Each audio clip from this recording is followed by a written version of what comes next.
tujuan Tuhan dalam hidup kita bukanlah menjadi kaya raya di bumi.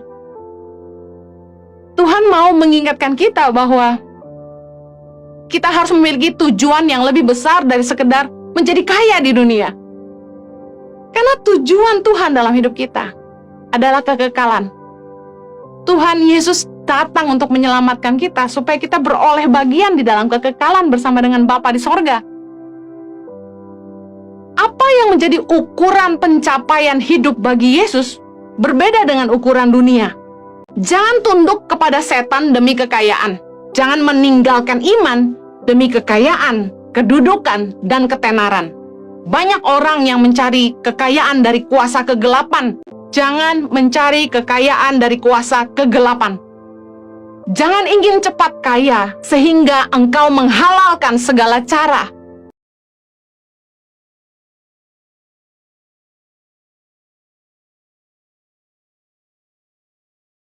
Bapa di sorga, kami mengucap syukur Tuhan atas kebaikan-Mu dalam hidup kami. Terima kasih buat kemurahan-Mu, terima kasih buat kesetiaan-Mu dalam hidup kami. Bapa di sorga, biar kiranya setiap firman yang ditaburkan boleh sungguh-sungguh dimengerti oleh umat-Mu sehingga mereka bisa menghidupinya. Tolong hamba-Mu Tuhan, karena sungguh tanpa Engkau, hamba tidak mampu. Demi nama Yesus kami berdoa. Amen. Halo Shalom, senang sekali saya bisa kembali melayani Anda dalam ibadah online. Hari ini saya akan menyampaikan firman Tuhan dengan tema pencapaian hidup, accomplishment. Apa sih arti pencapaian hidup bagi Anda?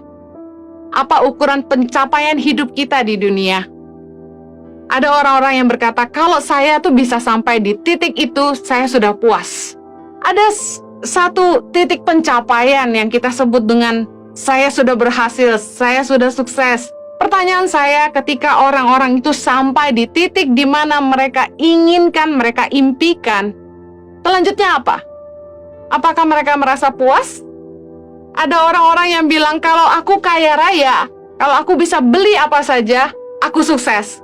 Setelah mereka kaya raya dan mereka bisa memiliki segalanya, apakah mereka puas? Hari-hari ini banyak orang berlomba-lomba menjadi kaya, mereka pamer mobil mewah, dan kita tahu apa yang terjadi hari ini. Mereka jadi buronan, karena mereka menipu banyak orang. Dan saya ingin mengupas firman Tuhan ketika Yesus menggambarkan kekayaan bukanlah ukuran kesuksesan. Kekayaan itu cuma menjadi ukuran kesuksesan manusia, tapi tidak di mata Tuhan. Lukas 12 dengan judul perikop orang kaya yang bodoh, ayat 15 berkata gini, katanya lagi kepada mereka, berjaga-jagalah dan waspadalah terhadap segala ketamakan, sebab walaupun seorang berlimpah-limpah hartanya, hidupnya tidaklah tergantung daripada kekayaannya itu. Kemudian ia mengatakan kepada mereka suatu perumpamaan, katanya, ada seorang kaya, tanahnya berlimpah-limpah hasilnya. Ia bertanya dalam hatinya, apakah yang harus aku perbuat? Sebab aku tidak mempunyai tempat di mana aku dapat menyimpan hasil tanahku. Lalu katanya, inilah yang akan aku perbuat. Aku akan merombak lumbung-lumbungku dan aku akan mendirikan yang lebih besar dan aku akan menyimpan di dalamnya segala gandum dan barang-barangku. Ayat 19, sesudah itu aku akan berkata kepada jiwaku, jiwaku, ada padamu banyak barang, tertimbun untuk bertahun-tahun lamanya. Beristirahatlah, makanlah, minumlah, dan bersenang-senanglah. Tetapi firman Allah kepadanya, hai engkau orang bodoh, pada malam ini juga jiwamu akan diambil daripadamu. Dan apa yang telah kau sediakan, untuk siapakah itu nanti? Demikianlah jadinya dengan orang yang mengumpulkan harta bagi dirinya sendiri, jikalau ia tidak kaya di hadapan Allah. Kita lihat di perikop ini, Yesus sedang memberi gambaran tentang manusia yang memperkaya dirinya sendiri. Kenapa dia dikatakan orang kaya yang bodoh? Karena dia mengumpulkan harta hanya untuk dirinya sendiri. Seperti kebanyakan orang, kekayaan menjadi sebuah ukuran keberhasilan hidup. Tapi tahukah Anda bahwa kekayaan bukan ukuran kesuksesan manusia di mata Tuhan? Yesus berkata di ayat 15 tadi, berjaga-jaga dan waspadalah terhadap segala ketamakan. Karena sekalipun harta kita berlimpah, hidup kita tidak tergantung dari harta kita. Saya percaya bahwa COVID-19 telah membuktikan bahwa harta tidak bisa menyelamatkan. Banyak orang yang hari ini sudah tidak ada dan mereka meninggalkan harta mereka dan semuanya menjadi sia-sia.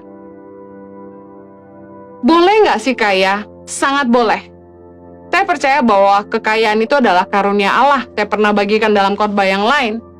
Tapi izinkan saya untuk mengingatkan kembali. Jangan sampai kita menjadi serakah, tamak, tapi belajarlah berkata cukup. Jangan sampai kita tinggi hati. Jangan mengandalkan kekayaan. Dan jangan pelit. Kita percaya bahwa ada kehidupan kekal yang menanti kita di sorga, dan kalau kita hanya mengumpulkan harta di bumi, kita tidak sedang menabung apa-apa buat kehidupan kekal di sorga. Tapi Yesus mengajarkan kepada kita dalam Matius 6 ayat 20, tetapi kumpulkanlah bagimu harta di sorga. Di sorga, ngengat dan karat tidak merusakkannya, dan pencuri tidak membongkar serta mencurinya. Dalam beberapa ayat di firman Tuhan, Yesus mengajar kita untuk mengarahkan fokus kita bukan hanya kepada kehidupan duniawi yang sementara, tetapi kepada kekekalan. Bahwa ada kehidupan yang kekal di sorga bersama dengan Bapa. Tujuan Tuhan bagi kita bukan hanya memperkaya diri kita di dunia yang sementara, tapi Tuhan ingin kita punya tujuan kekal. Dia mau kita di-drive oleh eternity.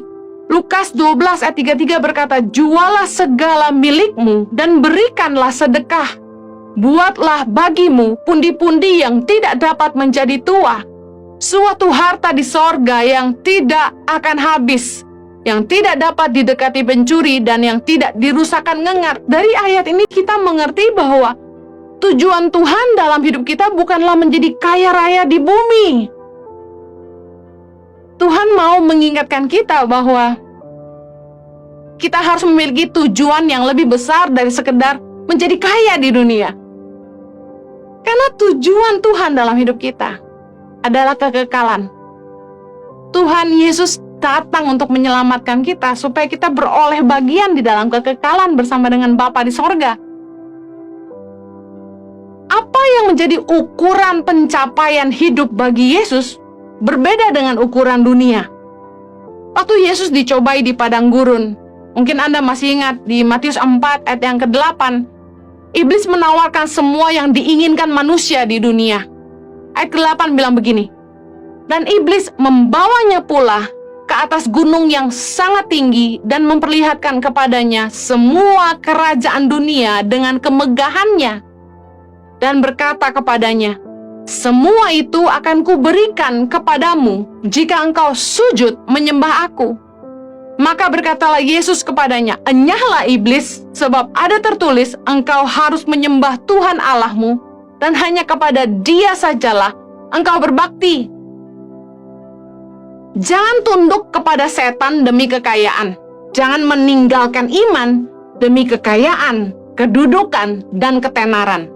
Banyak orang yang mencari kekayaan dari kuasa kegelapan. Waktu saya masih kecil, orang tua saya mengajak saya ke Gunung Kawi untuk mencari pesugihan. Banyak orang-orang yang untuk menjadi kaya, mereka siap memberikan jiwa mereka kepada dunia kegelapan. Anak-anak menjadi tumbal. Ada keluarga besar yang karena mereka mencari kekayaan dari dunia gelap, anak-anaknya tidak bisa bicara semua. Bahkan berapa keluarga, semuanya meninggal karena kecelakaan. Macam-macam tumbal yang diambil oleh setan. Dan saya ingin katakan ini, jangan mencari kekayaan dari kuasa kegelapan. Jangan ingin cepat kaya sehingga engkau menghalalkan segala cara. 1 Timotius 6 ayat 9 berkata, tetapi mereka yang ingin kaya terjatuh ke dalam pencobaan, ke dalam jerat, ke dalam berbagai-bagai nafsu yang hampa dan yang mencelakakan, yang menenggelamkan manusia ke dalam keruntuhan dan kebinasaan. Saya ketemu dengan seseorang beberapa waktu lalu di bulan Desember. Suami istri ini kaya raya luar biasa. Saya sempat bertanya kepada beliau, apakah sudah cukup? Tidak lama kemudian, saya dengar beliau menjadi buronan karena bisnis yang dimilikinya melakukan penipuan dalam investasi banyak orang. Betapa jahatnya keserakahan membuat manusia menjadi kejam, tega, mengorbankan orang lain untuk memperkaya diri mereka sendiri. Orang-orang yang ingin kaya terjatuh dalam berbagai pencobaan. Mereka mencobai diri mereka sendiri dengan keinginan mereka. Dan mereka akhirnya terjerat dalam berbagai nafsu yang hampa dan yang mencelakakan. Yang kata firman, menenggelamkan manusia dalam keruntuhan dan kebinasaan. Ingat baik bahwa kekayaan adalah berkat Tuhan. Kekayaan adalah karunia dari Allah. Pengkhotbah 5 ayat 18 berkata, setiap orang yang dikaruniai Allah kekayaan dan harta benda dan kuasa untuk menikmatinya, untuk menerima bagiannya dan untuk bersukacita dalam jerih payahnya, juga itu pun karunia Allah. Tidak sering ia mengingat umurnya karena Allah membiarkan ia sibuk dengan kesenangan hatinya. Ini arti hidup diberkati. Bahwa dalam setiap jerih payah kita beroleh upah yang kita bisa nikmati. Dan kita tidak ingat umur, saking Tuhan itu buat hidup kita bahagia. Ulangan 8:18a bilang gini, tetapi haruslah engkau ingat kepada Tuhan Allahmu, sebab dialah yang memberikan kepadamu kekuatan untuk memperoleh kekayaan. Dengar baik, di dunia ini ada orang yang tidak terlalu kaya, ada orang yang sedang-sedang saja, ada orang yang kaya sekali. Dan kita bilang itu nasib. Nasib baik dan nasib buruk. Tapi saya percaya bahwa di titik manapun Anda berada, Tuhan selalu baik bagi Anda. Kita selalu membandingkan hidup kita dengan orang lain yang kita lihat punya lebih. Kita lihat orang yang punya uang banyak, yang kaya raya, mereka diberkati, sedangkan kita yang punya sedikit, kita bilang kita tidak diberkati. Siapa bilang? Ketika Anda belum punya banyak uang, Anda ingin punya banyak uang. Tapi tahukah Anda bahwa orang-orang yang punya banyak uang belum tentu lebih bahagia dari Anda? Makanan di masa susah adalah makanan yang paling nikmat. Orang-orang kaya masih suka makan makanan sederhana, membuktikan belum tentu harus punya banyak uang baru bisa kita menikmati hidup. Kalau Anda bisa mensyukuri hidup ini dan beroleh karunia untuk menikmati, Tuhan itu sangat baik sama kita. Kita tidak harus punya uang banyak untuk bisa menikmati kebaikan Tuhan. Orang-orang yang punya banyak uang belum tentu lebih bahagia dari kita. Syukurilah hidup kita. Jangan serakah, jangan tamak ingin cepat kaya dan menghalalkan segala cara.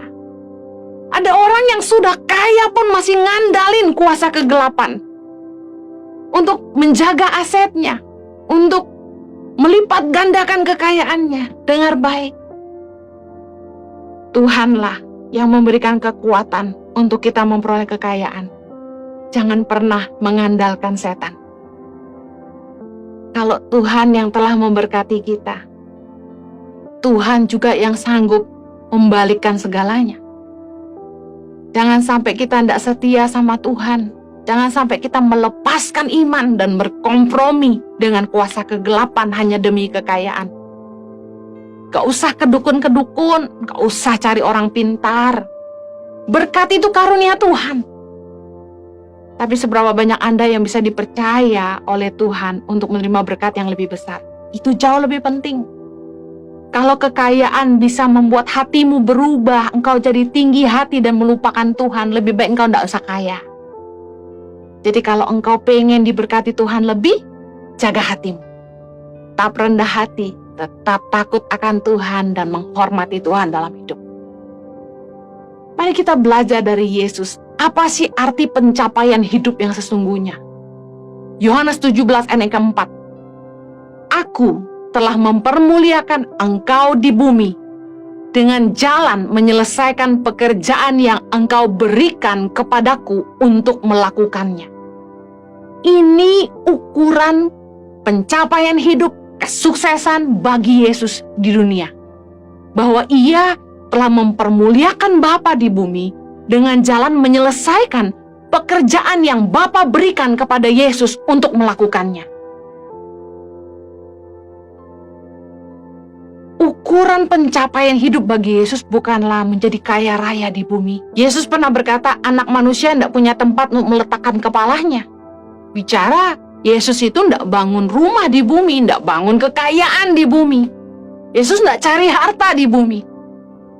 Kalau kita pakai ukuran kesuksesan dunia, punya rumah besar, punya harta banyak, aset di mana-mana, itu kaya. Tapi itu sama sekali bukan yang jadi pegangan Yesus. Bahkan ketika Yesus dihendak dipaksa jadi raja, Yesus menghindar. Yesus tidak punya rumah besar di bumi. Tapi ukuran kesuksesan bagi Yesus dalam hidupnya, sebuah pencapaian adalah dia mempermuliakan Bapa di bumi dengan menyelesaikan pekerjaan yang Bapa percayakan kepada Yesus. Hari ini, apa yang Tuhan percayakan di tanganmu? Setialah dengan apa yang Tuhan percayakan dalam hidup kita.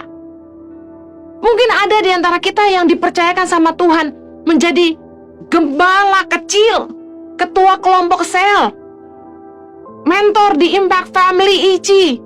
Mungkin Tuhan menaruh kita di tempat di mana kita harus memimpin sekelompok tim tari, tim musik, tim penyembah. Mungkin kita menjadi pendoa syafaat, mungkin kita counselor, mungkin kita di tempat kerja, bagian HRD, mungkin kita dipercayakan pemimpin kita untuk menjadi kasir, untuk mengawasi produksi, dan lain sebagainya. Apa yang Tuhan percayakan di tanganmu hari ini? Mari permuliakan Tuhan dengan apapun yang Tuhan taruh di tanganmu. Karena Yesus mempermuliakan Bapa dengan menyelesaikan apa yang Bapa percayakan dalam hidupnya. Efesus 2 ayat 10 bilang gini, karena kita ini buatan Allah, diciptakan dalam Kristus Yesus untuk melakukan pekerjaan baik yang dipersiapkan Allah sebelumnya Ia mau supaya kita hidup di dalamnya. Setiap kita harus mengerti bahwa kita punya tujuan Tuhan dalam hidup kita, dan Tuhan menitipkan sebuah pekerjaan baik di dalam hidup kita yang Dia persiapkan sebelumnya, dan Dia mau kita hidup di dalamnya. Apa yang hari ini Tuhan percayakan dalam hidupmu? Temukan itu dan setialah lakukan itu. Saya bersyukur saya menemukan tujuan Tuhan dalam hidup saya, yaitu mengeluarkan orang dari kemiskinan. Dan saya bersyukur saya masih hidup di dalamnya setelah 16 tahun Tuhan panggil saya di Indonesia. Mari setialah dengan apapun yang Tuhan percayakan dalam hidupmu hari ini. Mari permuliakan Bapa. Karena itu merupakan pencapaian kita yang sesungguhnya. Karena suatu hari nanti kita harus mempertanggungjawabkan apa yang Tuhan percayakan dalam hidup kita. Baik harta, jiwa-jiwa, pelayanan. Jangan punya mental UUD, ujung-ujungnya duit. Selalu cari kepentingan, selalu cari keuntungan untuk diri sendiri.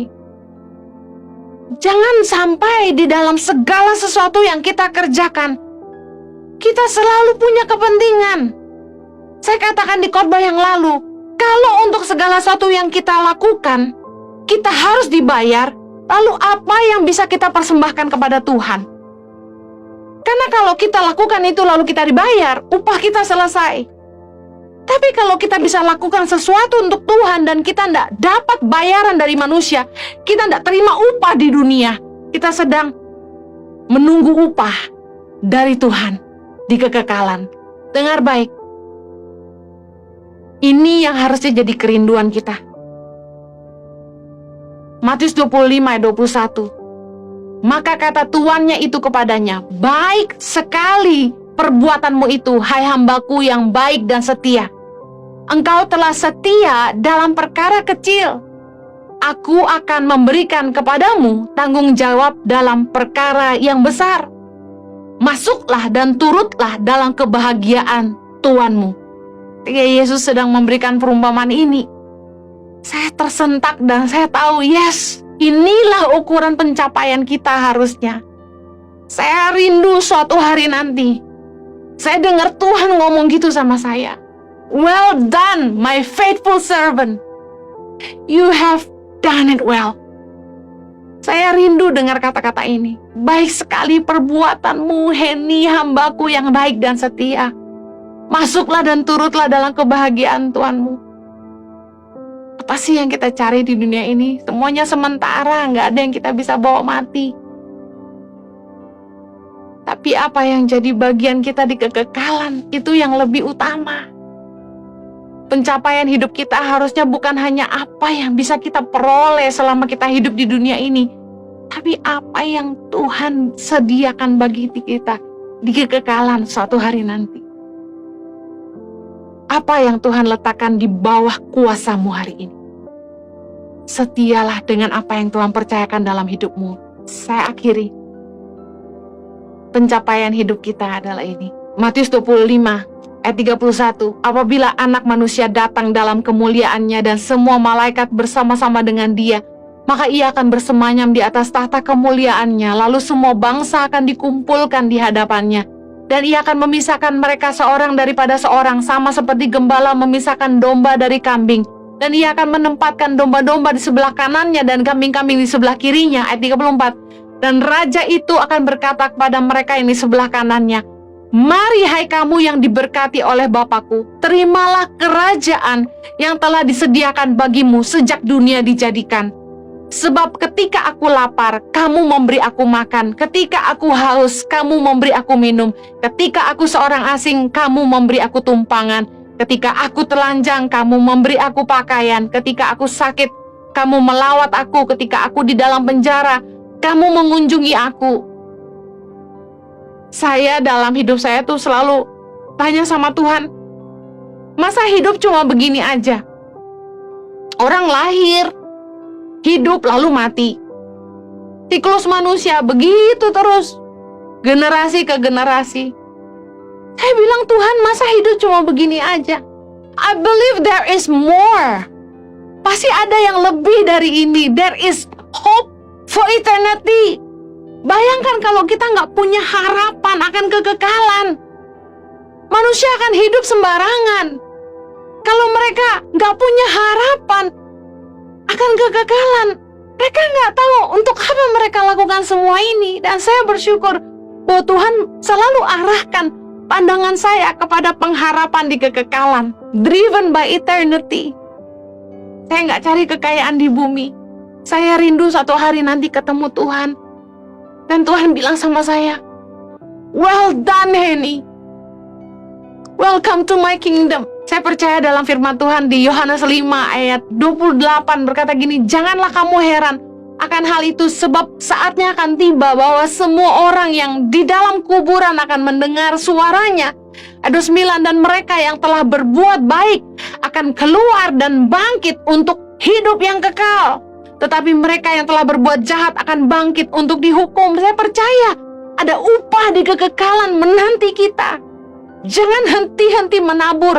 Jangan berhenti untuk terus berbuat baik, menebar kasih kemanapun kita pergi. Nyatakan Tuhan. Jadi terang.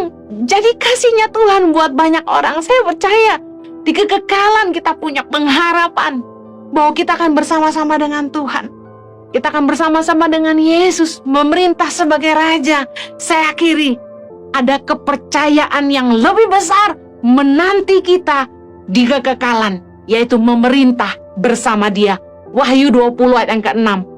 Berbahagia dan kuduslah ia yang mendapat bagian dalam kebangkitan pertama itu. Kematian yang kedua tidak berkuasa lagi atas mereka, tetapi mereka akan menjadi imam-imam Allah dan Kristus. Dan mereka akan memerintah sebagai Raja bersama-sama dengan Dia 1000 tahun lamanya. Saya punya pengharapan akan kekekalan. Oleh karena itu saya bertahan. Saya ingin memberikan kekuatan buat Anda semua juga. Biar kiranya kasih karunia Tuhan memampukan Anda untuk terus mempertahankan iman sampai akhir. Apapun tantangannya, apapun tekanannya, apapun pergumulan hidupmu, di posisi apapun engkau berada hari ini, mari terus sungguh-sungguh ikut Tuhan. Mari terus kasihi Tuhan dengan hidupmu. Mari cari Dia sungguh-sungguh. Jangan lelah untuk terus berbuat baik kepada semua orang. Saya percaya upah di kekekalan menanti kita semua. Terus bertumbuh dalam Tuhan, tetap setia ikut Dia. Tuhan berkati. Mari kita berdoa. Bapa di sorga, terima kasih untuk kebenaran firman-Mu. Terima kasih karena Yesus memberi teladan dalam hidup kami. Apa arti pencapaian hidup yang sesungguhnya?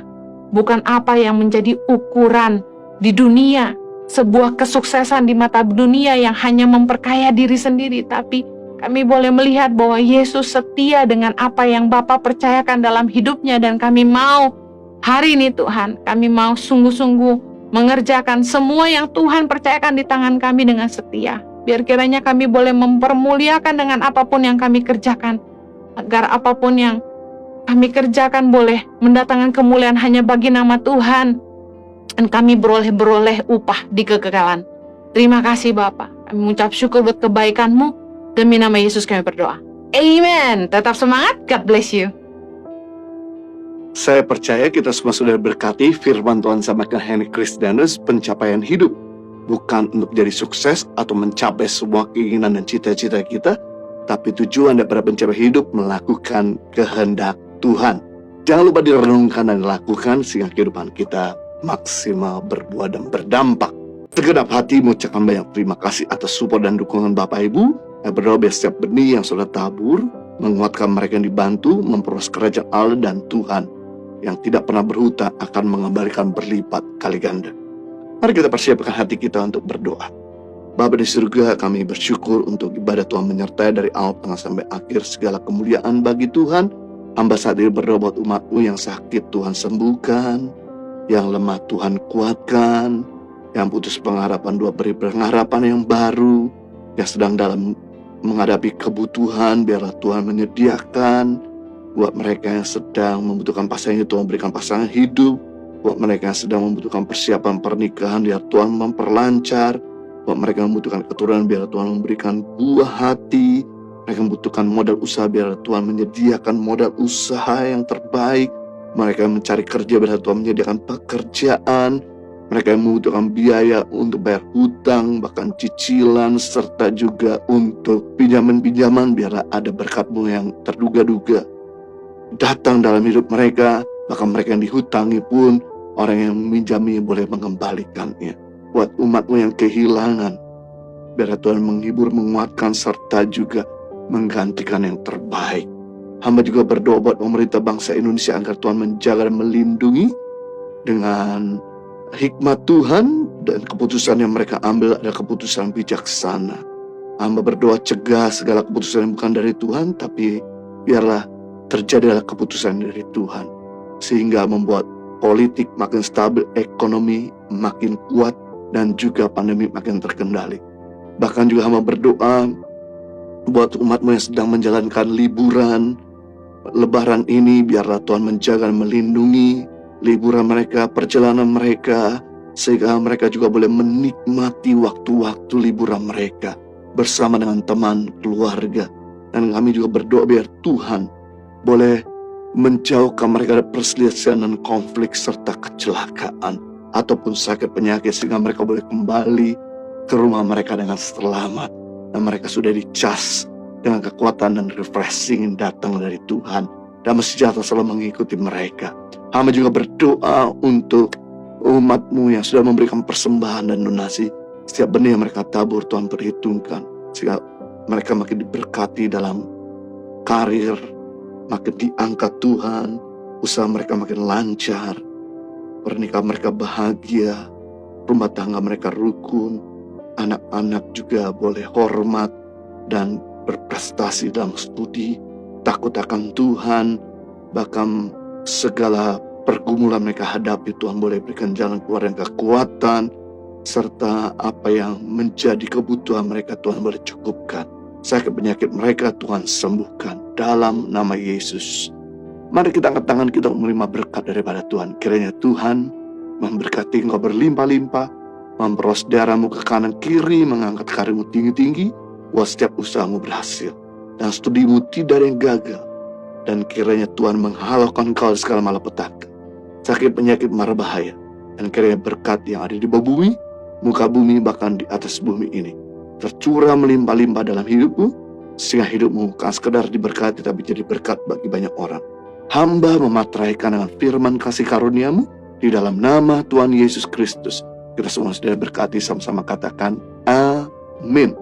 Terima kasih sudah mengikuti ibadah Weekend Service Impact Community Indonesia.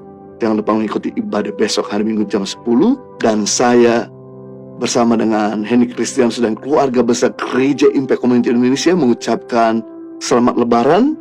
Mohon maaf lahir dan batin bagi saudara merayakan. Stay safe. God bless you.